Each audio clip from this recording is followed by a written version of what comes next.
the House. And that is a good thing for the American people. Speaker of the House has often said that the House should be able to work its will. We agree. And the House working its will means that this legislation that protects the right to organize, the freedom to organize, and collective bargaining should be fully aired in a debate on the floor of the House of Representatives. Given the unwillingness of Republican leadership to allow the House to work its will, there is another way. And so we're encouraging everyone who has supported this legislation or who has expressed support for everyday Americans, working class Americans, and the organized labor movement to sign this discharge petition so we can protect the freedom to organize, protect the path toward the American dream that has always been made far more viable by organized labor, and protect the ability of all Americans who are working hard and who are playing by the rules to live the good life and experience the American dream. It's now my great honor to yield to a tremendous champion for hard-working American taxpayers, the men and women of organized labor and beyond, because the union movement benefits everyone, everyone. And the American people know it, which is why unions rate so highly in popularity across the ideological spectrum right now. And a woman who has done great work to lead this effort to bolster organized labor across the country is the president of the AFLCIO, Liz Shuler. Well, good morning. Thank you so much, Leader Jeffries. And again, I'm Liz Shuler, president of the AFL-CIO. I am so proud to bring the voices of nearly 15 million working people in 63 unions into this room, especially our amazing brothers and sisters in the federal workforce. And every working person, as the leader said, in this country, because these attacks that are being waged against federal workers affect all of us. And I know we're going to hear from 3 of our federal union leaders who are on the stage, who have been on the front lines of this fight and have been standing up for their members and all workers every day since this executive order dropped on March 27th. And you'll see Everett Kelly, president of the American Federation of Government Employees, standing behind me. Matt Biggs, the president of the International Federation of Technical and Professional Engineers, and Randy Irwin, the president of the National Federation of Federal Employees, and you'll hear from them shortly. But I just cannot thank them enough, really, for their resilience, their leadership during challenging times, and of course, we're seeing every union across our federation that's been standing up and fighting back alongside them every step of the way. Because we have an old saying in the labor movement, if you come after one of us, you come after all of us. And we also need to recognize we would not be here without the elected officials standing behind us and with us, especially Leader Jeffries, who has been our champion from day one. The co-sponsors of this legislation, of course, Congressman Golden, who has been unrelenting, and we want to thank you, Congressman, for your leadership, and of course, Congressman Fitzpatrick. Just want to appreciate you showing that there is another way forward in this moment where we see so much division. And we know this is the most polarized moment since the Civil War, we've been hearing from political scientists. We feel that every day here in Washington, don't we? But if you get out of DC and you actually talk to Americans in our communities, Democrats, Republicans, independents, there's one thing they do agree on. And the leader stole my headline. It's unions. They agree on unions. 70% of Americans say they support unions, according to polls. 9 in 10 young people under the age of 30 support unions. And they think workers should have a voice on the job. They think it is common sense to have a voice on the job. And so what we saw on March 27th from this administration was the single biggest act of union busting in American history. And it defied common sense. Just a few days after that EO was signed, we started traveling across the country to hear directly from workers about what this means to them. Workers like Irma Westmoreland, a nurse at a VA hospital in Augusta, Georgia, who said, you know, suddenly we can't speak up about our patients' needs without fear of losing our jobs. Workers like Jacqueline Sandel, a letter carrier in Charlotte, who said, these are the jobs and services my friends and family count on, and suddenly no one knows what is going on. Is there a single working person in a single working family who is better off when we live in that kind of chaos? The answer is no. When our federal workers can't stand up for themselves, are we better off? No. When this administration puts at risk our clean water, the safety of our food, our veterans, our heroes that can't get the care they need because the federal workforce is hollowed out, we are not better off. That hurts all of us. It hurts every community. And so we have the chance right now to do something incredibly powerful, to actually come together and say, let's protect those who protect us. And I couldn't be prouder of our workers, our local labor leaders who've already mobilized in their communities and contacted their elected officials to help them see how important this legislation is. And to every member of Congress, I say, come be a part of this massive bipartisan win.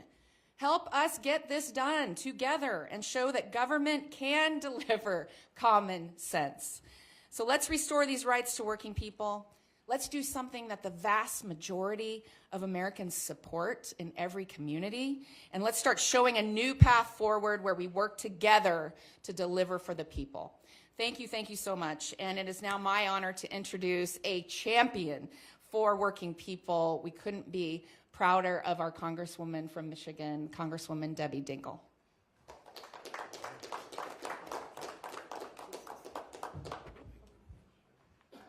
So good morning, everybody. And I first want to thank Jared and Brian Fitzpatrick for their leadership on taking a bill of such urgency. And they are like two leaders that bring people together. And I want to thank you, Congressman Golden, for your leadership in bringing us together. Hakeem Jeffries for always having the back of workers. And I'm here with labor friends, presidents of unions where I love them, but their members are ones that I'm working with and meeting with every single day on the ground. And we're just here to tell a story that people really need to understand. I am one of the co-chairs of the Congressional Labor Caucus, and I know just how critical labor rights are, not only for workers in unions, but for all American workers. Even you in the media, well, some of you in the media are unions, and you know how important they are. But people take for granted the 40-hour work week, their vacations, their sick days. They used to have pensions they could rely on. Every single worker in America has benefits because unions negotiated them. And people should never forget they're better off for what the unions have done. Congress granted collective bargaining rights for federal employees decades ago. And they have been upheld for years by the administrations of both parties, Republicans and Democrats. And now thousands of workers have had those rights taken away. I want to be very clear. This action is clear retaliation and union busting, plain and simple, and it's a threat to organized labor and workers everywhere. Federal employees are absolutely essential to keeping our country running. Liz gave a couple of examples. And when people just, how people love to go off. I want to tell you, people do not think about how their lives are better every single day because of a federal worker. Right. When the bird flu hits and you're worried about whether your eggs are safe, why did egg prices go up? Liz talked about veterans hospitals, those nurses, those doctors, the people that care for them. When you're flying, those air traffic controllers, your post office delivery, your Social Security checks. People get touched every single day by a federal worker who keeps their life safe and better. Well, law enforcement, firefighters too. Their work keeps us safe and strong. We agree on a bipartisan basis that these workers deserve their legally mandated labor protections, and we must come together to restore them. Our federal workforce is strong because of unions. Our federal workforce is strong because I want to say this too. I am so sick of people taking cheap shots that have no truth to them.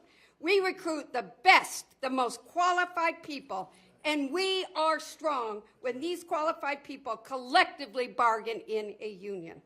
I want to thank my Republican colleagues who've joined us on this bill, and I encourage those who have not yet to recognize this isn't only an opportunity, it is a moral obligation for us to work together. We must all stand in solidarity to protect workers' rights. And now it is my honor to introduce the president of the American Federation of Government Employees, Dr. Everett B. Kelly, who has many, many workers in my district of a diverse, and he is out there fighting every day. Thank you.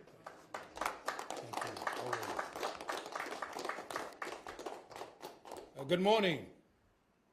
I am Everett Kelly, the National President of the American Federation of Government Employees, representing over 820,000 federal and D.C. government workers. They are public servants, veterans, doctors, nurses, national security personnel dedicated to this country. I want to thank Leader Jeffries and Representative Golden, Norcross, Dingell, and Kazar for their leadership and for their support. I also want to thank our fearless leader, President of the AFLCIO, and these labor leaders that stand with me today. March 27, 2025 was the worst day in our union's 100-year history. Citing national security as a pretext, the president unleashed the largest attack on labor unions in the U.S. history. As a veteran and former local president at an Army depot in Alabama, I know firsthand the strong union ties that makes the workforce safer and more efficient. Claiming collective bargaining harms national security is a ruse to silence the hardworking federal employees. Now is the time to act. We must pass Representative Golden's courageous bipartisan bill, H.R. 2550, to restore these rights.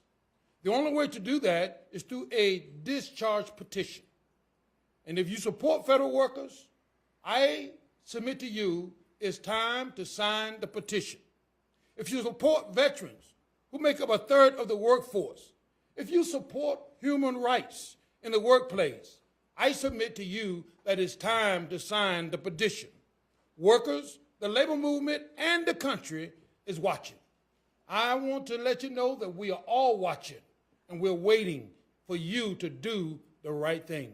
So thank you, brothers and sisters. I would now like to introduce Congressman Greg Kazar to the podium.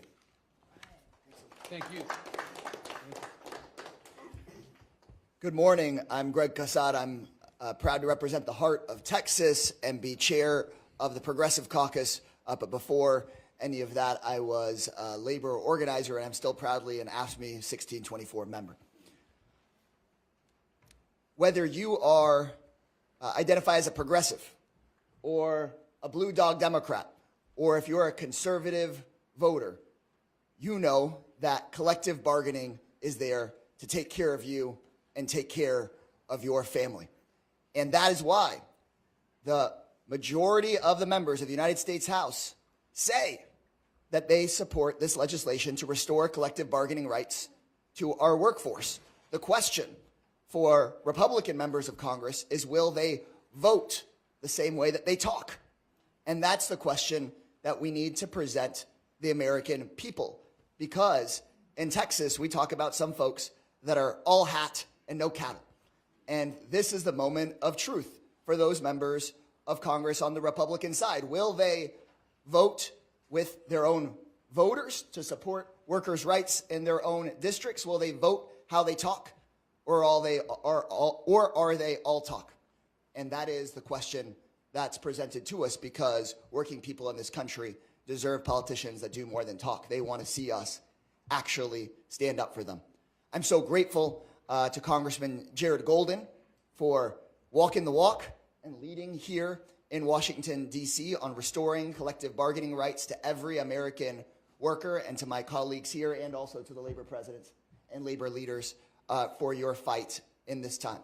What President Donald Trump has done by taking collective bargaining rights away from 1 million workers is he is letting everyone know across the country that he wants to come for you next. If Trump is allowed to take collective bargaining away from our federal nurses, then he's going to come after truck drivers next. If Donald Trump is allowed to come and take collective bargaining rights away from people taking your call at the Social Security Administration, then he's sure as hell coming for construction workers next. If Donald Trump is allowed to take collective bargaining rights away from our veterans, then he's coming for you next. And the House Democrats are united, and a significant number of even House Republicans have said that they will support restoring collective bargaining rights for these workers. And the question is, will they actually vote for it? I hope that the answer is yes, but I know that voters will hold us accountable for making sure that we do work for the people, not just for the billionaires who want tax breaks or the big corporations who want to be able to pay you less and less while they charge everyday Americans more and more. So we know that our voters want to see us put up a fight. And Representative Golden, working alongside Congressman Fitzpatrick and the whole House Democratic Caucus, are ready to put up that fight for working Americans. And I think that everybody here in the press should be watching this closely, because we hear big talk from some Republicans saying they want to be the party of workers or party of the working class. They put their name on bills like this. We're just calling for an actual vote, because this is the biggest erosion of collective bargaining rights in our lifetimes, and we have a chance to turn it around. Like I said, I'm so grateful to our federal workers every day, and even more grateful to their union leadership who fight every day on their behalf. So next, I'm proud to call up Randy Irwin, who is the national president of the National Federation of Federal Employees. Great to be here today. I want to thank Representative Golden. Thank you so much for introducing this critical piece of legislation, critical bipartisan legislation. Again, I'm Randy Irwin. I am the national president of the National Federation of Federal Employees. We represent 110,000 federal workers nationwide. I do want to first thank the federal employees out there for the incredible work that they do every day, keeping our military ready, caring for our cherished veterans, caring for all of our public lands, maintaining our homeland security, guaranteeing clean air and clean water, safe food and safe air travel, secure borders and secure passports, and so many other essential services that the American people rely on. So NEFI is extremely proud to support the bipartisan Protect America's Workforce Act, a critical piece of legislation that would restore collective bargaining rights to approximately 1 million civilian federal workers. The executive order signed on March 27th that aimed to eliminate collective bargaining at 18 federal agencies was the biggest assault on collective bargaining rights that we have ever seen in this country. Ever. Not just our lifetimes, the whole ever. It's union busting. It's union busting, plain and simple, on a level that we have never seen in this country. But let me tell you something. Collective bargaining in the federal sector is not a threat to national security. That idea is preposterous. It never has been. It never will be. We have more than 60 years of bargaining in the federal sector that prove that. And that is why the statutory right of federal employees to bargain must unequivocally be restored, and done so immediately. And that is what this legislation is all about. And I am so proud that members of Congress, working in true bipartisan fashion, took immediate action after this executive order was signed to draft legislation to keep this egregious executive order from going into effect. Bipartisan support has been built for this legislation, and we are now up to 222 co-sponsors, a solid bipartisan majority of the House of Representatives. How often can you say that about legislation in this day and age? Okay, virtually never. So the support for this legislation has been incredible. I want to say thank you to each and every member of Congress that co-sponsored this legislation. But now is the time to get this critical legislation moving forward. The American people support unions overwhelmingly. They do not want to see unions gutted, as this executive order attempts to do. And we cannot afford to wait. The stakes are truly too high. Our civil service has been stressed to an unprecedented degree. I hear from these folks every single day. And the critical services that they provide and that the American people rely on are at risk. And they will continue to be at risk as long as the assault on collective bargaining rights goes unchecked. And until Congress takes action, those rights, that assault on their rights has gone unchecked. So I call on every House member to sign this discharge petition today and reinforce the essential rights of working Americans that are protected by the Constitution. This isn't a partisan issue. If you support essential freedoms, sign this discharge petition today. And so now it is my great honor to introduce a great friend of labor and federal employees, Congressman Donald Norcross. Thank you for the introduction. Proud member of IBW 351 for my entire working career, and it's great to be here. Leaders Jeffries, and certainly want to take a moment to thank Jared Gold, not only for the legislation or the discharge position we're talking about now, but just 2 nights ago he voted to give back Department of Defense employees their vote when we passed it out of the NDAA to restore it. And that was very big, and we appreciate you leading that also. To Liz Schuler, who was my president back when I was the local president of the AFLCIO, and to the international president. I'm an electrician by trade. I happen to do this because of one reason: workers in my district. I represented them as a business agent with the IBW, but then I represented them as a member of Congress, and I'm proud to do so. And one thing we knew is collective bargaining. The right to collective bargaining is essential in our world. We heard the biggest attack in the history of our country on organized labor by this administration, the biggest one that has ever happened, and then put it under the guise of national security. But it's okay that the workers who build the F-35, who build the destroyers in your district, are all represented by unions. That's the difference. That's the big lie that we continue to hear. That's why the NDAA amendment that we had to restore the right of workers for the Department of Defense passed in a bipartisan manner. And I want to thank all those members, both Democrats and Republicans, who voted for it. And it's a great setup for what we're talking about today, the discharge petition. We get to get 3 shots. You get to sign the petition, you get to sponsor legislation, and then you get to actually do what they're doing, and that's to vote for it. Unions are formed not by edict, by an executive order. They are voted by the members.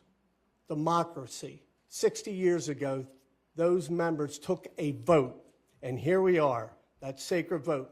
And to quote a famous President Trump, "Stop the steal." He's trying to take their vote away.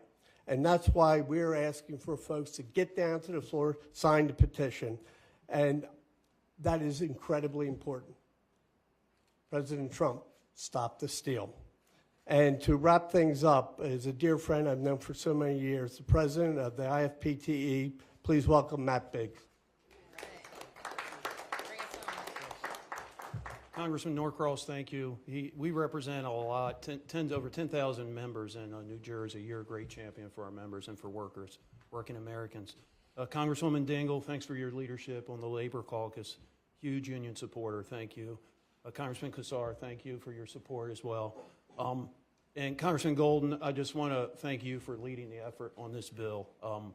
IFPTE, we represent some 2,000 members at the Portsmouth Naval Shipyard. where Congressman Golden in his state of Maine. Those workers, when that executive order was signed, lost their collective bargaining rights like that. They didn't do anything to deserve it. I mean, they protect our national security.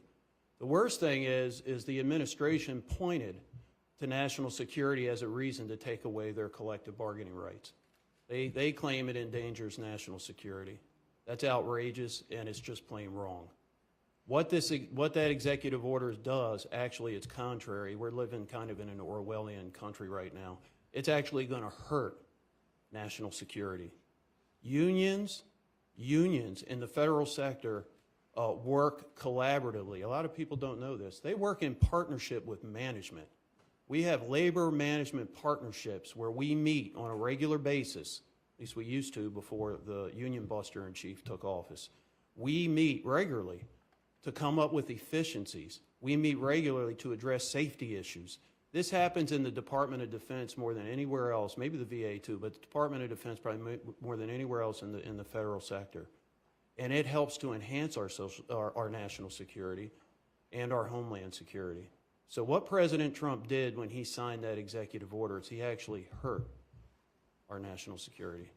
I'll say this too about unions. Federal unions, we bring transparency to the American public and to this Congress as to what's going on in these government agencies.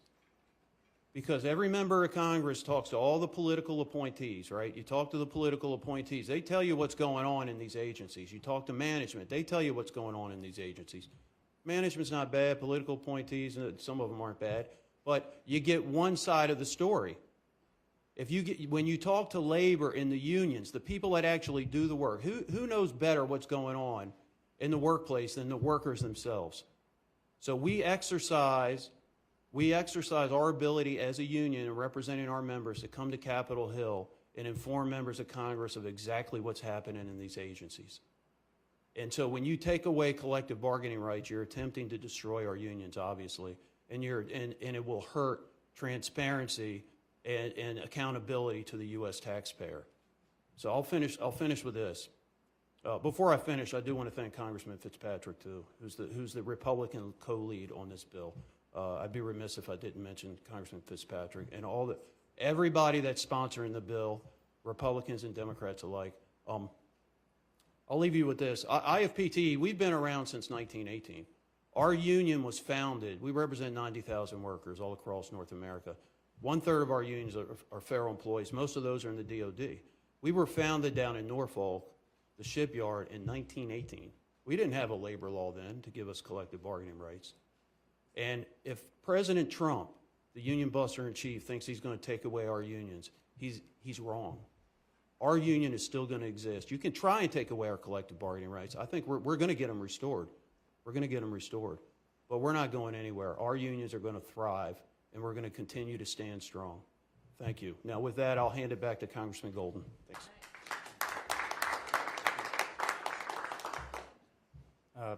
Mario, I'm going to let you choose who gets to ask questions. We're just going to take a couple of questions here.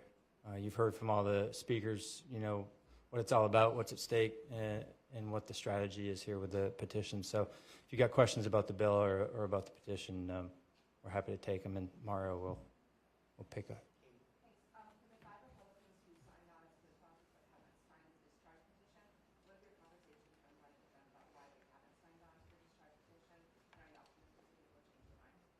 Yeah, I mean, I think you'll notice that this is, you know, a positive conversation here. They're co-sponsors of the bill, and we want them to sign, and we've been talking to them about that. I'm not going to speak for them about why they haven't signed yet or not, other than that they've been a little busy, chiefly with reconciliation. I mean, that's been with like so many things. As many Democrats have been trying to work across the aisle for months now. You know, a lot of our colleagues have said, well, you know, we got to get this done. We're focused here. I get that, but that's cleared through the House, and now's a good time to focus on other important, you know, bipartisan work and things that we got to get done. So I'll quickly note, Brian Fitzpatrick has already signed. Don Bacon has already signed. You know, we got other good people who have co-sponsored the bill, like Mike Lawler, Nick Lalota. You know, I'm hoping and I feel pretty hopeful that they'll get there. So.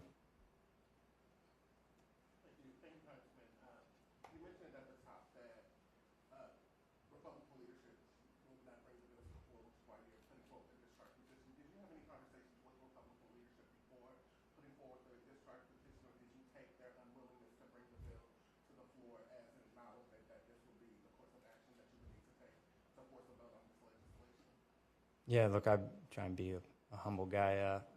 I don't know that the speaker, you know, regularly meets with rank and file members, and particularly not those from the other side. So, no, I have not spoken to Speaker Mike Johnson about it. But obviously, if this was a top priority for him, it'd be coming to the floor. But I'm confident that some of the Republicans, like Fitzpatrick, have definitely had those conversations. So, yeah. We don't want to wait any longer here.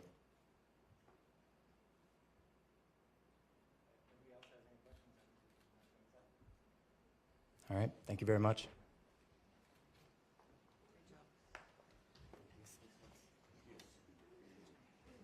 Thank you.